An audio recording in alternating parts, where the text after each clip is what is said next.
بسم الله الرحمن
خداوند که نیست خدایی مگر آن زنده پاینده، خواب سبک و سنگین در نگیردش. آنچه در آسمان ها و زمین است از آن اوست.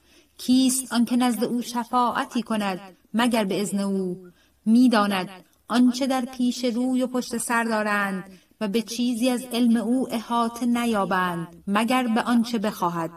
کرسی فرمان روایش آسمان ها و زمین را فرا گرفته و نگهداشت آنها بر او آسان است و اوست والای عظیم. در دین اکراه نیست، راه فرا رفتن از فرو رفتن به روشنی بیان شده است و هر کس به طاغوت کافر و به خدای یگانه مؤمن شود به آویز پیوسته‌ای در آویخته که ناگسستنی است و خداوند شنوای داناست.